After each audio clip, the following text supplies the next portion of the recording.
And so welcome to SIP. Welcome to SIP with Rev Melissa. It is wonderful to be with you all today. I hope everyone is doing well. And as you know, SIP is an acronym, Spirit in Practice. Spirit in Practice, Vanessa, where we are all about the practice because the perfection is in the practice. The perfection is in the practice.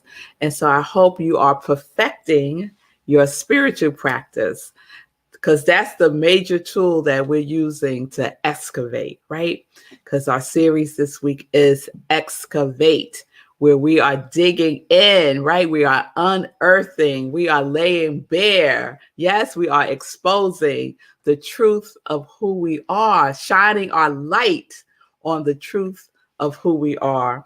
So let's continue with this journey, right? Because I showed that graphic yesterday of the iceberg, right?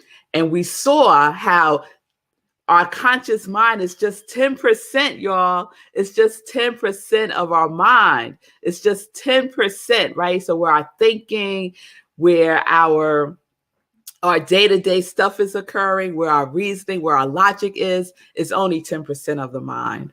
The 90% is our subconscious mind, where stuff percolates, right?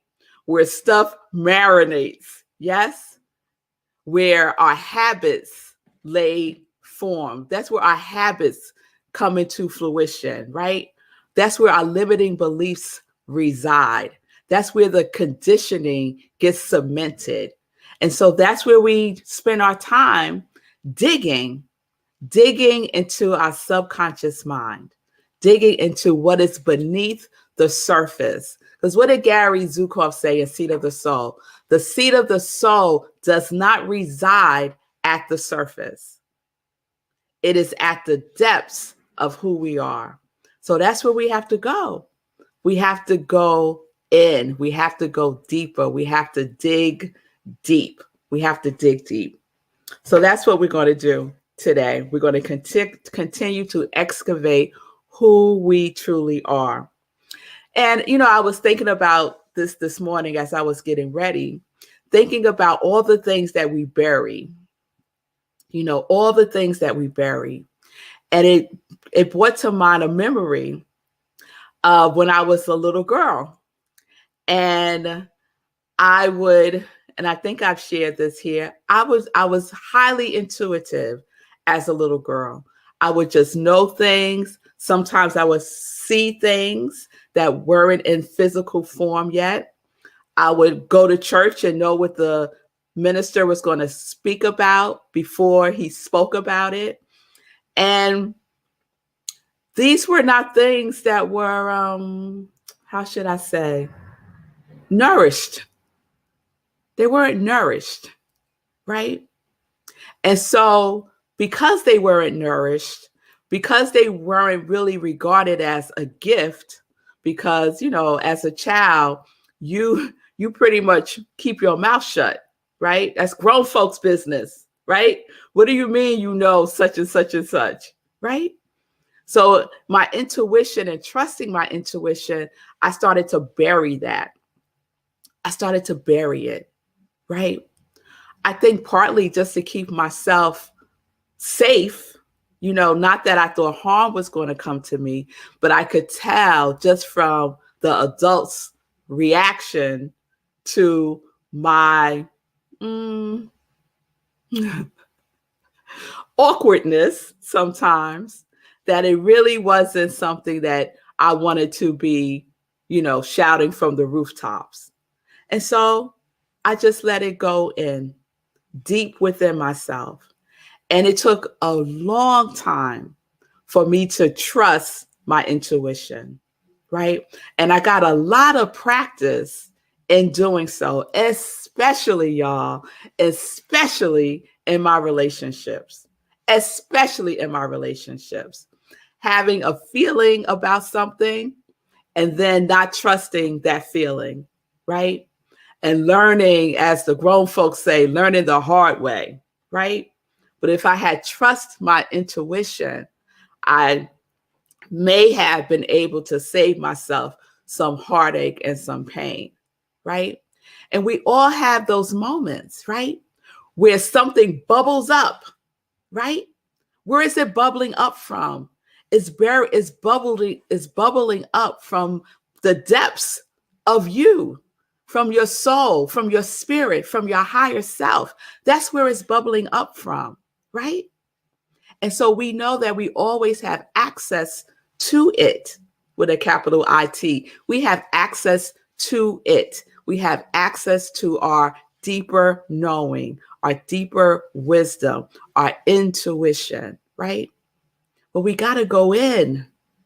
We got to jump in with 2 feet, an open heart and an open mind, trusting that whatever is seeking to come through us is for the betterment of who we are, and it's for the betterment because we're being in service to the world by shining our light that is our gift in it.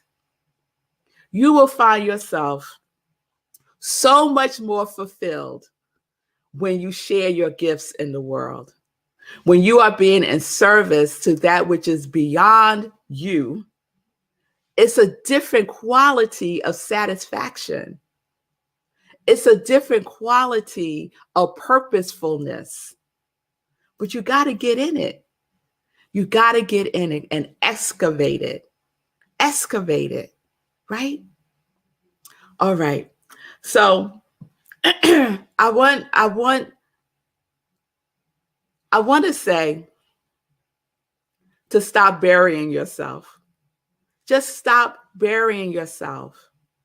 Some of us, no one has to bury us. No one has to like dump the dirt on us. We do a very good job of doing it to ourselves. So cut it out. Cut it out. Cut it out and start to unearth the truth of who you are, right?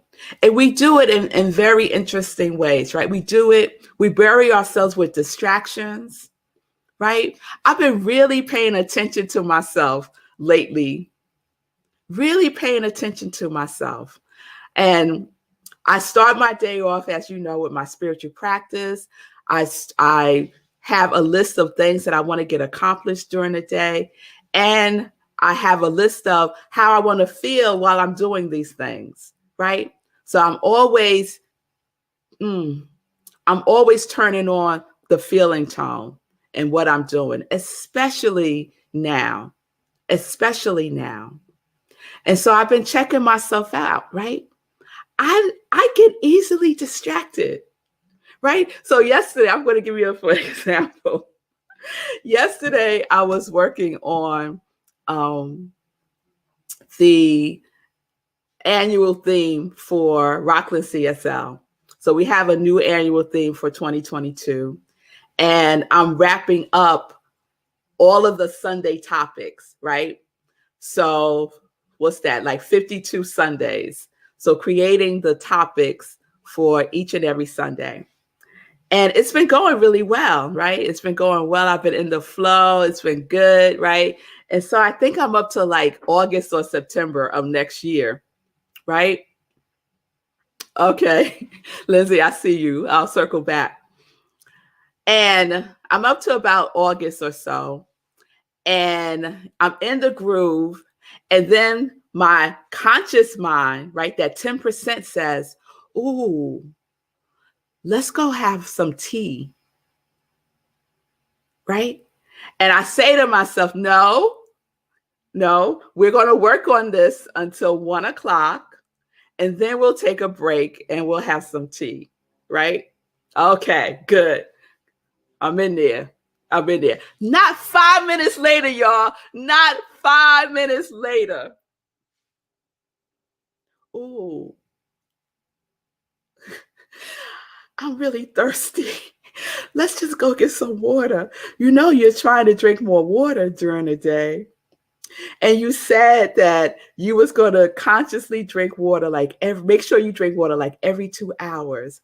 Mind you, it would have been like another 15 minutes and I would have taken my break, right? Right? I'm like, no, we're going to do this, right? How come I'm up out of my chair, coming downstairs, putting the tea kettle on to heat up some water to make some tea? And then while I'm in there, I go, oh wow, it's cardboard day. I should take the cardboard out, right? So I start gathering up the cardboard. Distraction, right? I'm in the flow. I'm in the hole. I'm digging in. I'm doing my work, right?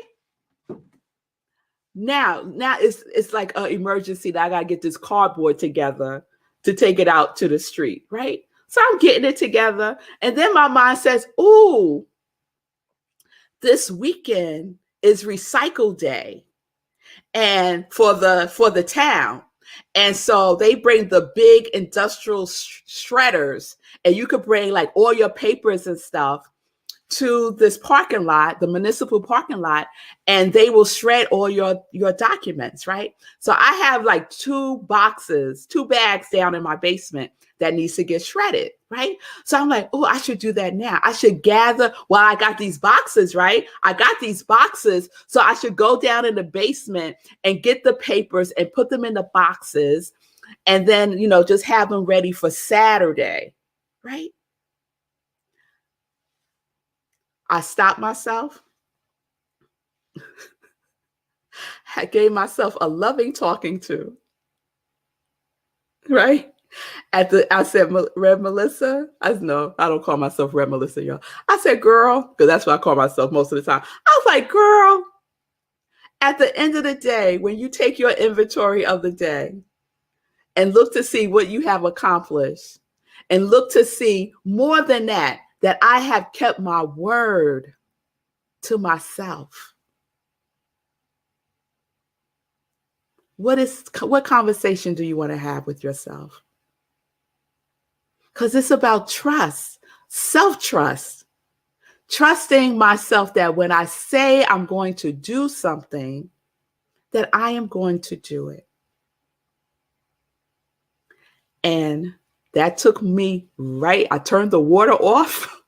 I did not make the tea. I took myself right back upstairs, sat myself down in my chair, and got back to work and got it downloaded, right?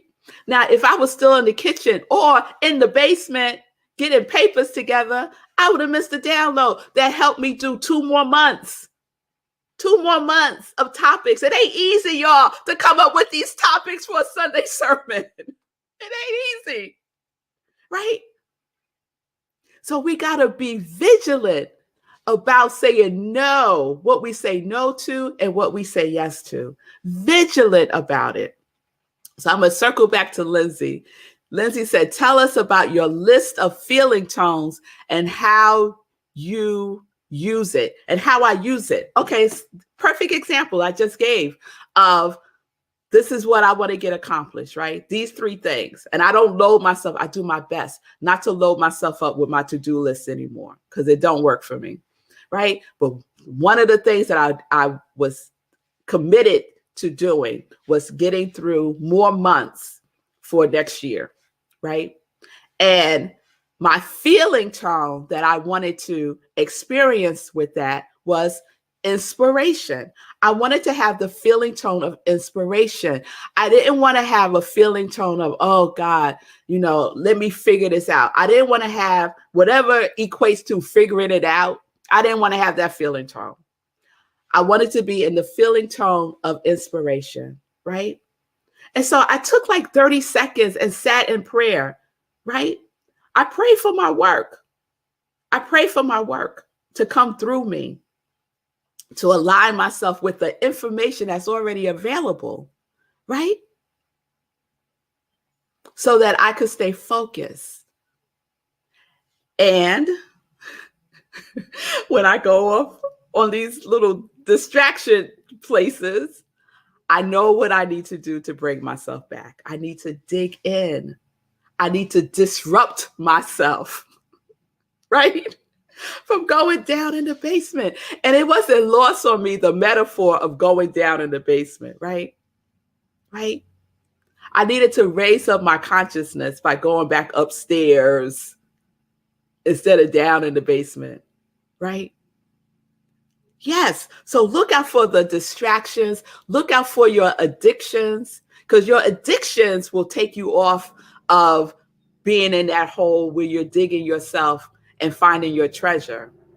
Our addictions, and it could be anything: addicted to TV, addicted to food, addicted to other people's stuff, right? Whatever it might be, right? It's another distraction, right? And I wrote down a distraction of other people's treasure, right? They say in yoga, stay on your mat. Other people's treasure don't have nothing to do with you. Focus on your own buried treasure. Imagine, right? You out in the desert digging for your treasure that has your name on it, and you see somebody else off in the distance digging for their treasure, right?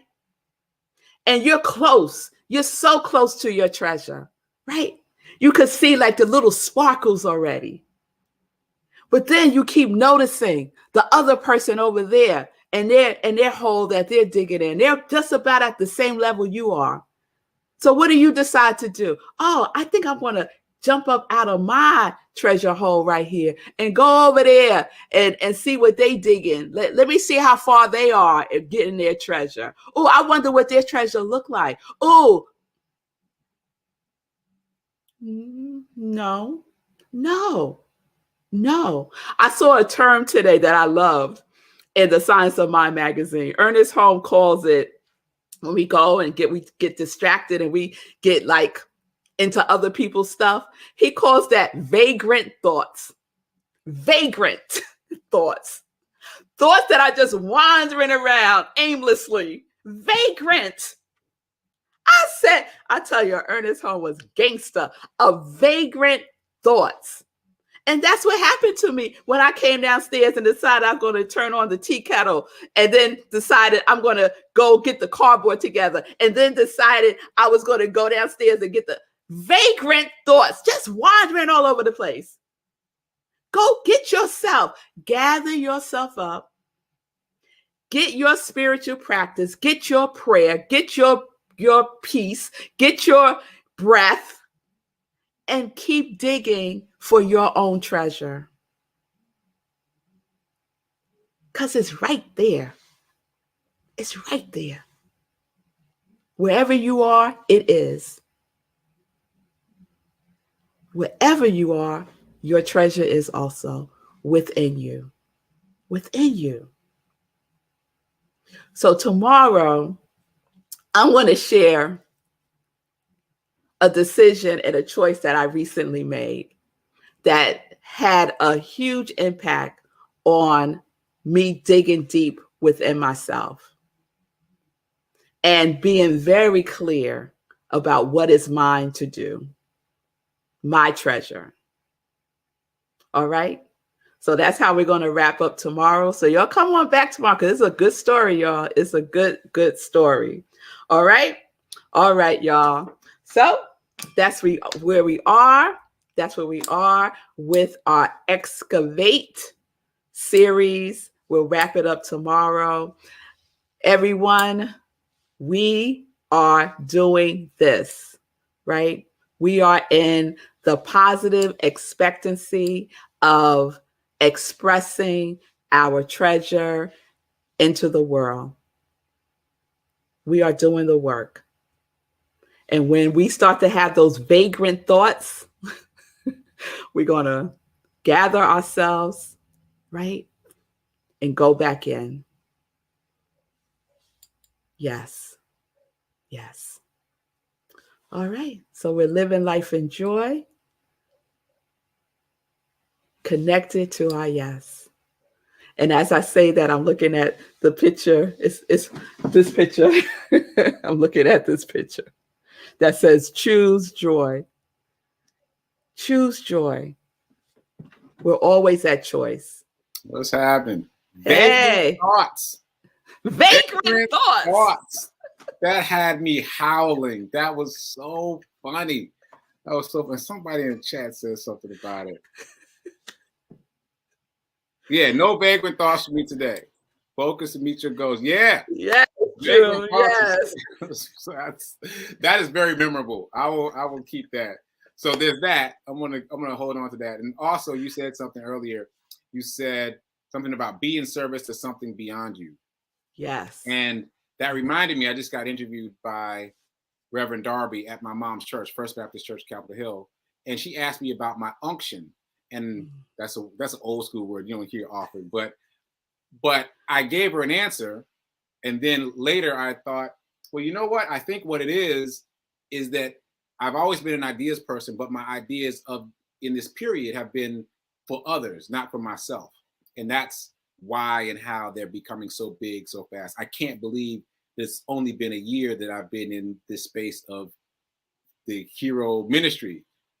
It was just hero hoodies a year ago, and now it's this whole thing that includes the show, the Be Your Own Hero show. So yes. I think it's because these ideas are in service to others. So yes, just what you said.